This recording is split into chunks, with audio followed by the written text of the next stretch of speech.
마음이 좀 즐거우셨습니까?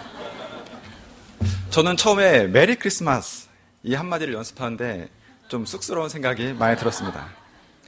그런데 자꾸 하다 보니 마음 가운데 아기 예수님의 은혜가 임하는 것을 느끼게 되었습니다.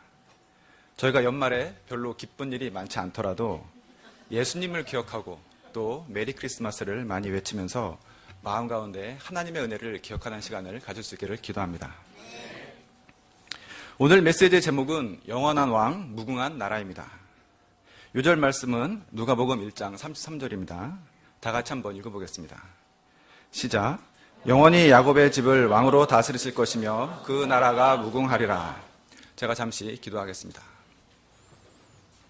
감사하신 하나님 아버지, 하나님께서 올해도 12월을 허락하시고 또 성탄절을 기념하게 하셔서 감사합니다. 죄악의 어둠과 또 이 죄악이 가득할 때 예수님을 보내셔서 모든 어둠을 몰아내시고 또한 인류를 구원하시고 모든 죄인들을 영접하신 아기 예수님을 보내신 것을 생각할 때 감사를 드립니다. 저희가 연말에 세상 일로 분주하고 또 다른 즐길 것을 찾기보다 먼저 아기 예수님을 기억할 수 있도록 도와주십시오. 이를 통해서 저 인생 가운데 임하신 이 은혜를 잘 기억할 수 있도록 도와주시기를 간절히 기도합니다. 오늘 제게 은혜로 말씀을 증거토록 도와주셨는데 죄인의 모든 허물을 가리시고 온전히 말씀만 나타나게 도와주십시오. 감사하고 전담한 예수님의 이름으로 기도하였습니다. 2016년 성탄절을 허락하신 하나님께 감사를 드립니다. 저는 센터에서 누군가 메리 크리스마스 하고 인사를 하면 성탄절이 이제 왔구나 하는 생각을 합니다. 실제로 2주 후면 성탄절입니다. 그런데 요즘은 전국이 워낙 시끄러워서인지 사회 전체적으로 성탄절 분위기는 잘 나지 않는 것 같습니다. 사람들을 만나도 대부분 정치 이야기를 하다가 나라 걱정을 합니다. 어떤 이들은 빨리 이 땅을 떠나서 이민을 가고 싶다는 이야기도 합니다. 저도 최근 1년의 사태를 보면서 정말 어떤 나라가 좋은 나라인지 좀 생각을 많이 해보게 되었습니다. 그런데 오늘 본문에서는 예수님이 진정한 왕이요 또 그 나라가 무궁할 것이라고 선포합니다. 이렇게 혼란스러운 시대에 예수님을 통한 영원한 나라를 약속하시고 이에 대한 소망을 갖게 하시는 하나님께 감사를 드립니다. 저희가 오늘 말씀을 통해 예수님과 그 무궁한 나라에 대해 함께 생각해 볼 수 있기를 기도합니다. 첫 번째, 은혜를 받은 자요. 26에서 31절까지입니다. 26절을 보십시오. 여섯째 달에 천사 가브리엘이 하나님의 보내심을 받아 갈릴리 나사렛이란 동네에 가서 엘리사벳이 세례요한을 잉태한 지 6개월이 되었을 때 이 땅에 아기 예수님을 보내시고자 하셨습니다. 먼저 천사 가브리엘을 갈릴리 나사렛에 보내시고 다윗의 자손 요셉과 약혼한 처녀 마리아를 만나도록 하셨습니다. 그리고 당신의 메시지를 전하도록 하셨습니다. 28절을 보십시오. 은혜를 받은 자여 평안할지어다. 주께서 너와 함께 하시도다. 마리아는 갑자기 나타난 천사가 도저히 이해할 수 없는 말을 하자 이런 인사가 어찌함인가 생각했습니다. 천사는 다시 한번 은혜를 받았다면서 그 은혜가 무엇인지 설명해 주었습니다. 31절을 보십시오.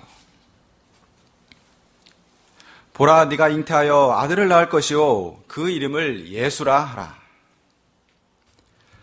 마리아는 앞으로 잉태하여 아들을 낳고 그의 이름은 예수가 됩니다. 예수라는 이름은 자기 백성을 죄에서 구원할 자라는 의미입니다. 마리아를 통해 인류의 죄 문제를 해결하고 세상을 구원할 그리스도가 태어나시게 됩니다. 은혜는 보통 자격이 부족한데 상대방으로부터 받는 호의 또는 친절을 의미합니다.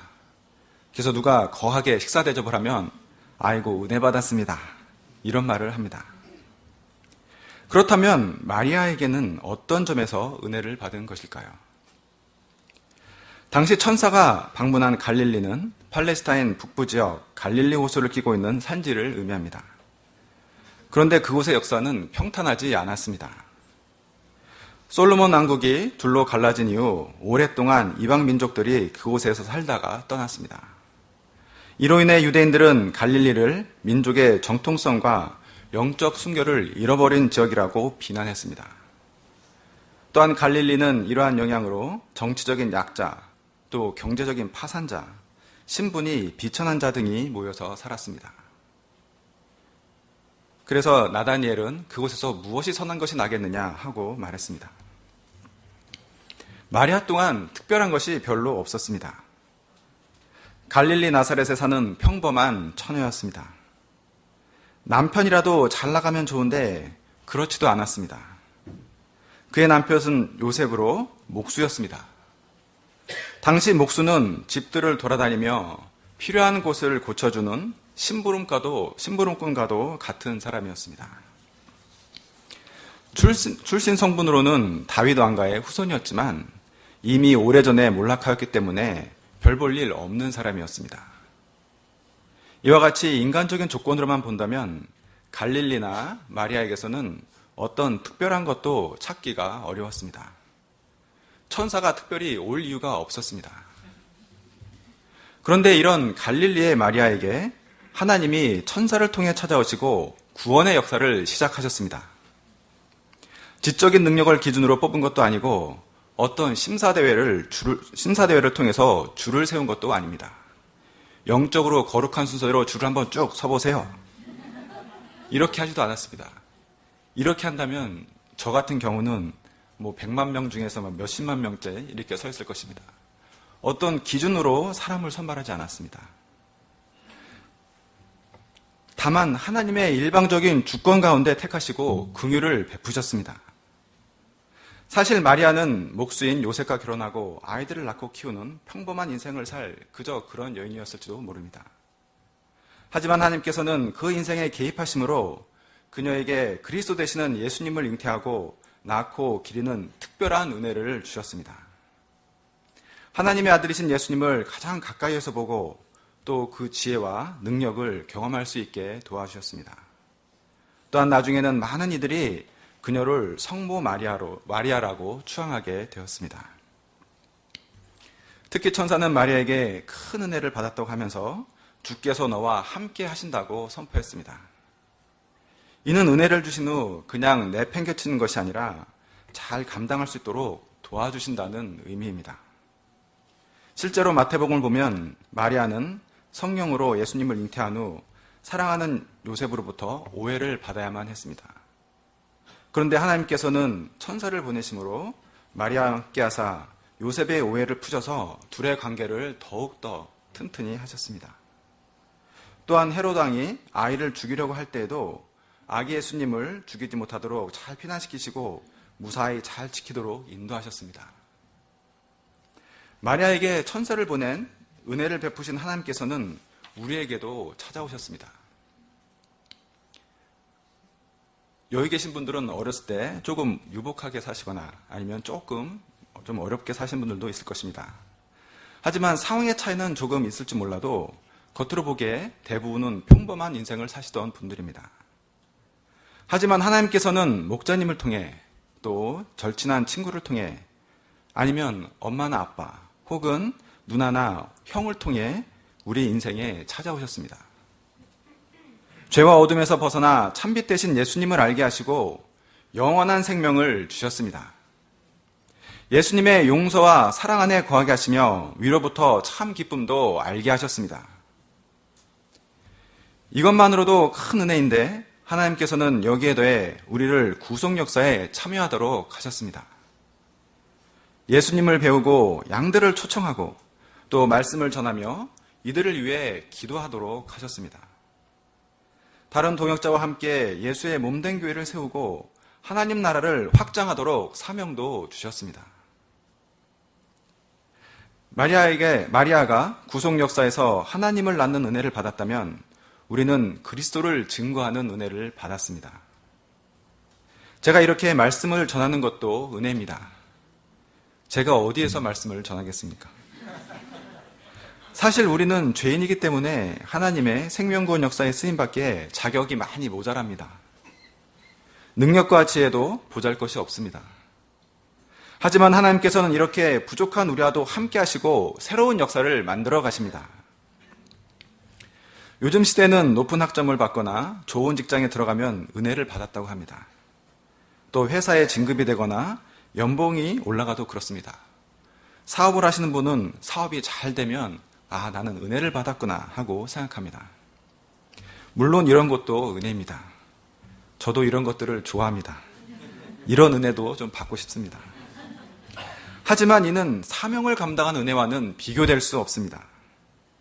추운 새벽에 와서 하나님 앞에 무릎 꿇고 한 영혼을 위해 기도하는 것이 얼마나 귀합니까?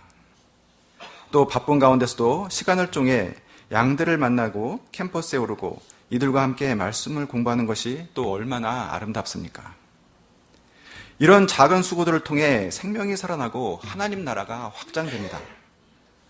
우리가 아무 의미 없이 사는 것이 아니라 한 생명을 고귀하게 여기는 이 삶이 정말로 하나님 앞에 가치가 있습니다. 물론 사명을 감당하면서 눈에 보이는 열매가 없어 마음이 좀 무거울 때도 있을 것입니다.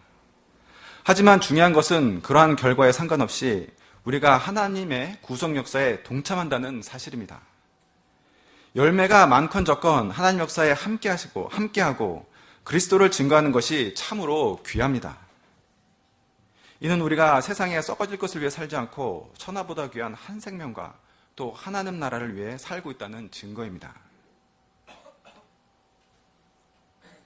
사명을 감당한 은혜를 정말로 가치 있는 일로 여겨야 하겠습니다. 주권적으로 우리 인생에 찾아오시고 사명인에 인해 삶을 살게 하신 이 하나님의 은혜를 잘 기억하고 항상 감사의 단을 쌓을 수 있기를 기도합니다. 파트 2, 그 나라가 무궁하리라. 32에서 33절까지입니다. 천사는 마리아가 예수님을 낳게 될 것을 말한 후 그가 구체적으로 어떤 분이 되시는지 설명해 주었습니다.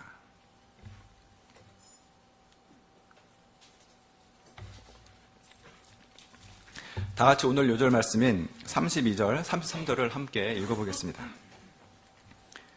시작.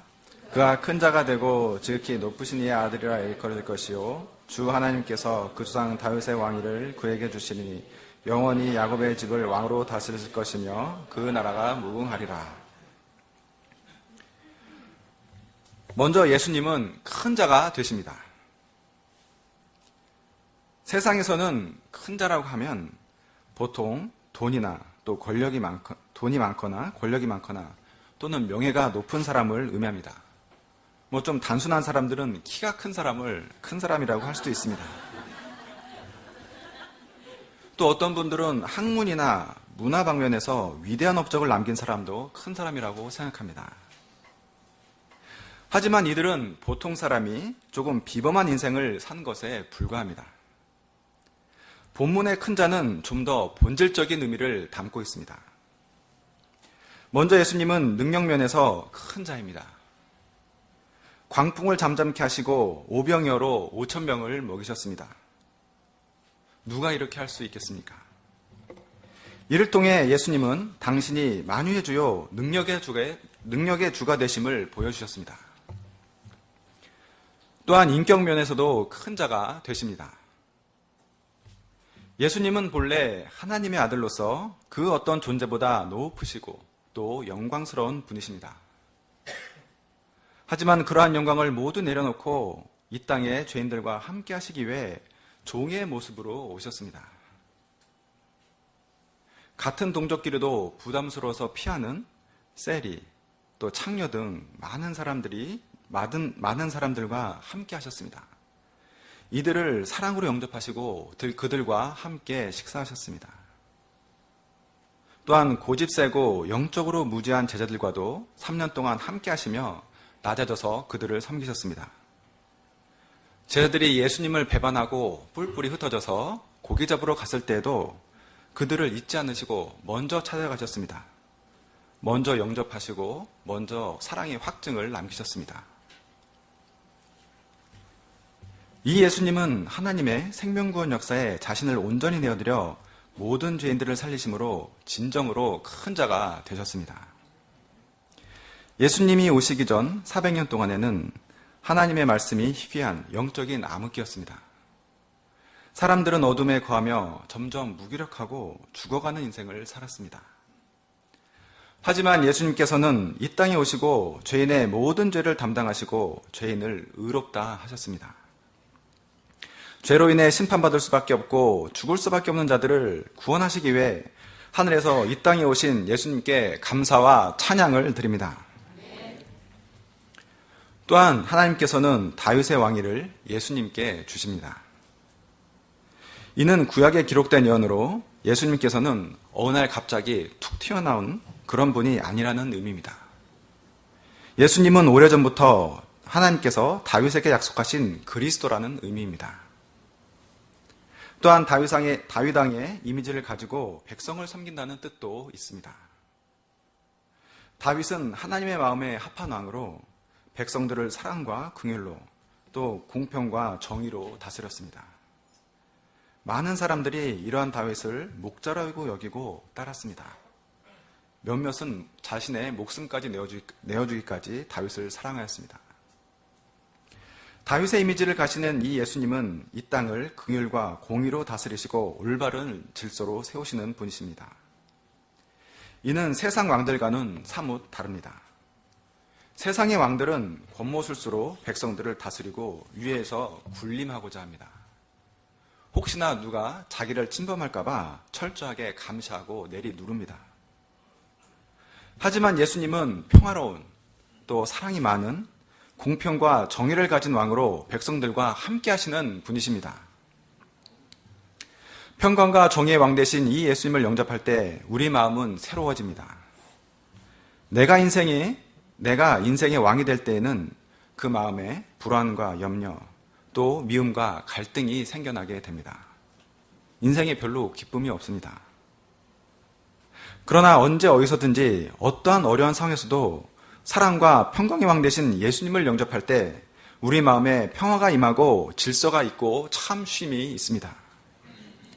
하나님과 사람 사이에 올바른 관계성을 맺을 수 있고 또 다른 사람들과도 사랑의 관계성을 맺을 수 있습니다. 이것이 예수님을 다스릴 때 우리에게 주어지는 은혜입니다. 오직 예수님만이 우리에게 이러한 은혜를 줄 수 있습니다. 이러한 모습은 가정이나 교회도 마찬가지입니다. 예수님을 왕으로 영접한 가정은 안정되고 기쁨이 있습니다. 질서가 있고 사랑이 있습니다. 부부 간에 또 부모와 자녀 간에 예수님의 다스림을 받는다면 항상 행복합니다. 하지만 아무리 가까운 부부라도 또 부모와 자녀라도 그 마음에 예수님이 없다면 마음에 상처를 받고 미워하게 됩니다. 갈등이 깊어지고 아픔을 해결하지 못해서 문제가 점점 심각해지기도 합니다. 저는 다른 사모님들이나 목자님들과 식사할 때 자녀들에 대한 얘기를 많이 합니다. 또 자녀들 걱정을 많이 합니다. 저희가 이러한 걱정도 필요하지만 먼저 예수님을 기억해야 되겠습니다. 우리 가정 가운데 또 우리 마음 가운데 예수님께서 오셔서 왕이 되실 때 그 가정은 새롭고 행복해질 것입니다. 교회에서도 마찬가지입니다. 사람이 주인이 되고 또 사람이 왕이 되면 미움과 갈등, 상처가 생깁니다. 그러나 예수님이 머리가 되셔서 인도하실 때 이로 인한 은혜와 사랑이 넘칩니다. 그 교회에 어느 누가 와도 자유가 있고 평화가 있고 기쁨이 있는 공동체가 될 수 있습니다. 영적으로 어린 자나 성숙한 자나 모두 예수님의 인도하심을 받아 서로 사랑하고 섬기게 되고 교회는 더욱 거룩하고 하나님 중심의 모임이 될 것입니다. 우리를 새롭게 하시고 기쁨과 은혜를 주시는 예수님께 감사드립니다. 또한 이러한 왕 대신 예수님께서 다스리는 국가는 무궁합니다. 다 같이 33절을 한번 같이 읽어보겠습니다. 시작. 영원히 야곱의 집을 왕으로 다스릴 것이며 그 나라가 무궁하리라. 세상의 나라는 흥망성쇠를 반복합니다. 아무리 강대국이라 할지라도 결국에는 모두 무너지고 사라집니다. 미국이 세계 최강대국이지만 내부적으로는 여러 문제와 갈등이 있습니다. 우리나라는 현재 대통령과 관련하여 적지 않은 논란이 있고 사람들은 이에 큰 실망감을 표출하고 있습니다. 또 많은 사람들이 금수저와 흙수저를 언급하며 세상의 불공평을 한탄합니다. 대학생들은 의미 있는 인생에 대해서 진지하게 고민하기보다 입학하자마자 졸업 후에 어떻게 안정적인 삶을 살까 하는 길을 선택하기 바쁩니다. 이와 같이 세상의 모든 나라는 문제점이 많고 불완전하여서 우리 마음 가운데 참 평화가 있을 수 없습니다. 하지만 예수님의 나라는 결코 그렇지 않습니다. 예수님께서는 죄와 죽음의 모든 세력을 멸하셨기 때문에 쇠퇴하거나 망하지 않고 영원토록 무궁합니다. 예수님을 믿는 우리도 그 날에서 영원히 거할 것입니다. 죽음을 두려워하지 않고 영원한 산소망 안에서 살아갈 수 있습니다. 아니, 이미 이 땅에서 예수님의 구원하심으로 영원한 나라를 맛보고 살고 있습니다. 우리를 영원 무궁한 나라로 초대하기 위해 이 땅에 오신 예수님께 감사와 찬양을 드립니다. 얼마 전까지만 해도 IS, 즉 이슬람 국가가 세계의 젊은이들을 불러 모으고 잔인한 테러를 저질러 세상을 불안하게 하였습니다. 또 얼마 전에는 영국 국민들이 EU 탈퇴를 결정하면서 세상을 놀라게 하였습니다. 또 지난달에는 미국에서 미국 우선을 강조하는 트럼프가 차기 대통령으로 당선되어 세계가 한바탕 난리를 쳤습니다. 많은 사람들이 트럼프를 미쳤다고. 제 딸 베키 학교에 원어민 교사가 있는데 항상 그 수업 시간에 했던 말이 트럼프 is crazy. 그러니까 초등학교 애들을 놓고 그런 얘기를 했다고 합니다. 그런데 그렇게 미쳤다고 여겨졌던 트럼프가 차기 대통령으로 당선되어 세계가 정말 놀랐습니다. 저는 개인적으로 회사에서 세계 경제 및 금융 관련 업무에 종사하는데 이런 일들로 인해서 금년 하반기에 정신없이 지냈습니다. 우리나라에서도 대통령 탄핵이 의회에서 가결되어 앞으로 나라를 위한 기도가 정말 많이 필요한 것 같습니다. 최근 6개월을 정신없이 보내면서 경제 또는 정치적 역학관계가 세상을 좌우하고 있구나, 그런 생각이 들기도 했습니다. 반면 그 가운데 서 있는 저의 존재는 너무나 초라하게 느껴졌습니다. 저는 할 게 아무것도 없었습니다. 한편으로는 이 세상이 빨리 안정되어서 마음 편하게 살 수 있는 날이 어서 왔으면 좋겠다, 이런 생각이 많이 들었습니다. 하지만 오늘 말씀을 준비하며 그 어떤 지도자가 통치한다고 해도 죄와 죽음 아래 놓였기 때문에 이 땅에서의 나라는 한계가 있고 결국 무너지게 됩니다. 세상의 진정한 왕은 예수님이십니다. 겉으로 보기에 정치 또 경제 갈등이 늘어나고 이러한 것들이 나라의 운명을 결정하는 것 같지만 이 세상의 진정한 주관자는 하나님의 아들 예수 그리스도 뿐이십니다. 우리가 세상의 겉모습만 보고 마음을 빼앗겨 염려하거나 두려워하지 말아야겠습니다. 다만 영원무궁한 하나님 나라를 확신하며 힘차고 담대하게 주님의 사명을 감당한 자들이 되기를 기도합니다. 파트 3, 모든 하나님의 말씀은 능치 못하심이 없느니라. 마리아는 천사로부터 아기에 대해 설명을 듣고서도 여전히 이해가 가지 않는 것이 있었습니다.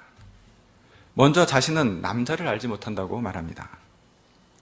당시 마리아는 요셉과 정혼한 상태였는데 유대 전통에 따르면 정혼한 남녀는 결혼 전 1년 동안 약혼 상태로 있고 순결을 지킵니다. 따라서 아기를 갖는 것은 불가능한 것으로 보입니다. 이때 천사는 마리아에게 성령이 임하시고 지극히 높으신 이의 능력이 덮으셔서 아이를 갖게 될 것이라고 설명해 주었습니다. 이에 마리아는 더 이상 의심하지 않고 천사의 말을 믿었습니다. 38절을 보십시오. 마리아가 이르되 주의 여종이오니 말씀대로 내게 이루어지이다 하니. 마리아는 자신을 주의 여종으로 여기고 하나님의 말씀을 믿었습니다. 감정적으로 들뜬 마음에 믿거나 그냥 막연하게 믿은 것이 아닙니다. 말씀의 기초에서 믿었습니다. 이와 같이 하나님과의 관계를 중요시하고 또 그 말씀을 믿는 것이 하나님의 은혜를 감당하는 비결입니다. 우리도 이런 자세가 필요합니다. 그래서 저희도 한번 따라해 보겠습니다. 형제 목자님들은 주의 여종이오니 아니라 주의 남종이오니 이렇게 하시면 되고, 또 이름을 넣으셔도 좋습니다. 또 자매 목자님들은 주의 여종이오니 이렇게 해서 한번 해보겠습니다. 주의 여종이오니 말씀대로 이루어지다. 같이 한번 해보겠습니다. 시작. 주의 남종이오니 말씀대로 이루어지다. 주의 여종이오니 또 주의 남종이오니 하나님의 말씀대로 우리 인생 가운데 이루어지기를 기도합니다. 우리가 하나님 앞에 누구인지 잘 살펴보고 내게 주시는 하나님의 말씀을 믿기를 기도합니다. 마리아는 이후에 엘리사벳을 문안하였습니다. 엘리사벳은 마리아가 성녀로 잉태된 것을 알았습니다. 그리고 이를 크게 축복해 주었습니다.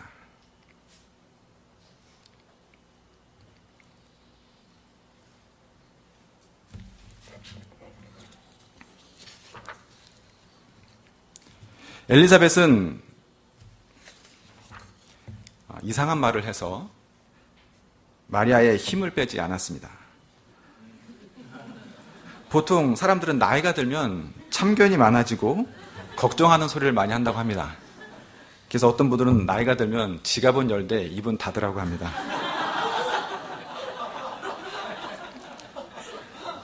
하지만 말하는 건 자유입니다. 다만 우리가 어떤 말을 하는지 그것이 중요한 것 같습니다. 엘리사벳은 마리아에게 처녀로서 아기를 잉태하는 게 얼마나 힘든가 이렇게 얘기하지 않았습니다. 은혜도 좋은데 힘들지 않아? 괜찮겠어? 요셉도 아나? 요셉은 뭐래? 이런 말을 들으면 마리아의 마음이 얼마나 무겁겠습니까? 위로받으려 갔다가 마음만 어두워져 돌아갔을 것입니다. 하지만 엘리사벳은 훌륭한 카운셀러였습니다. 여자 중에 네가 복이 있으며 내 태중의 아이도 복이 있도다. 이를 통해 마리아에게 힘을 북돋아 주었습니다. 믿음을 갖도록 도와주고 비전을 심었습니다. 이때 마리아가 어떻게 되었습니까? 내 영혼이 주를 찬양하며 내 마음이 하나님 구주를 기뻐하였음은 그의 여정에 비천함을 돌아보셨습니다. 그녀의 내면에서 넘치는 감사함을 참을 수 없어 마리아는 하나님의 은혜를 찬양하였습니다. 마리아의 마음이 활짝 펴지고 그 영혼에 감사와 기쁨이 충만하게 되었습니다. 저희도 항상 하나님의 말씀을 기억함으로 저희 마음 가운데 내면의 기쁨이 충만한, 또 다른 이들의 마음도 기쁨으로 충만하게 도와주는 그러한 인생을 살 수 있기를 기도합니다. 제게도 하나님의 부르심의 은혜가 임했습니다. 저는 스스로를 돌아보면 별로 내세울 곳이 없는 사람입니다. 태생부터 부모님들이 부자도 아니고 또 제가 자랐던 곳이 아주 고급진 동네도 아닙니다. 어떻게 보면 갈릴리하고 더 가깝습니다. 그렇다고 능력이 아주 뛰어나거나 또 내면이 아주 훌륭한 것도 아니고 그냥 평범합니다. 특히 누가 저보고 특송을 하라고 하면 마음에 심히 부담이 됩니다. 그런데 하나님께서는 이런 제게도 주권적으로 찾아오시고 예수님을 그리스도로 영접하도록 하셨습니다. 선한 목자 되신 예수님을 알고 또 배우도록 하셨습니다. 무엇보다 복음을 전파하고 생명을 살리는 의미 있는 인생을 살도록 하셨습니다. 저는 과거에 저의 운명적인 그런 인생을 비관하고 또 여자친구들을 쫓아다니고 아무 의미 없이 그렇게 살았습니다. 그런데 지금은 목자로서 하나님 역사를 섬기고 또 양들을 돕는 그러한 인생을 살고 있습니다.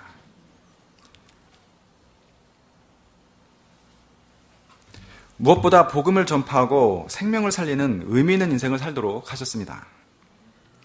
내면성과 또 영적인 실력이 부족해서 저는 가끔씩 스스로에게나 또 하나님 앞에 부끄러운 그런 생각이 들 때가 많이 있습니다. 하지만 그때마다 하나님께서는 사명을 감당하는 것 자체가 놀라운 은혜임을 깨닫게 하십니다. 처음에는 눈에 보이는 열매가 있고 또 없음에 마음이 요동쳤는데 이제는 생명구원 역사에 참여하는 것 자체가 얼마나 귀한 은혜인가 깨닫도록 하십니다. 세상에 좋아 보이는 것들이 많이 있지만 이들은 결국 들판의 꽃과 같이 덧없이 사라지게 됩니다. 오히려 하나님의 생명구원 역사에 참여하는 것이 그 어떤 것과도 비교할 수 없는 귀한 은혜임을 알게 하셔서 감사합니다. 오직 예수님의 영광과 또 그 나라만이 영원합니다. 제가 그 영원한 예수님의 나라를 위해 사명을 감당한 자가 되기를 간절히 기도합니다. 해마다 12월이 되면 성탄절도 함께 옵니다. 여러분은 성탄절이 다가오면 어떤 생각을 하십니까? 매년 성탄절을 맞다 보니 마음에 별로 감동도 없고 딱딱해진 마음으로 연례 행사처럼 보내지는 않으십니까? 아니면 연말 분위기에 휩쓸려 우리 마음도 괜히 들썩거리지는 않습니까? 하지만 오히려 이때 나의 인생에 은혜로 찾아오신 아기 예수님을 조용히 묵상하는 시간을 가져야 하겠습니다. 또한 부족하나마 예수님을 증거하는 삶이 얼마나 귀한지 돌아보아야 하겠습니다. 이를 통해 우리가 기쁨과 감사가 충만한 성탄절을 보낼 수 있기를 간절히 기도합니다. 제가 기도하고 마치겠습니다. 감사하신 하나님 아버지, 하나님께서 올해도 어김없이 성탄절을 허락하시고 또 아기 예수님을 기억하도록 도와주셔서 감사합니다.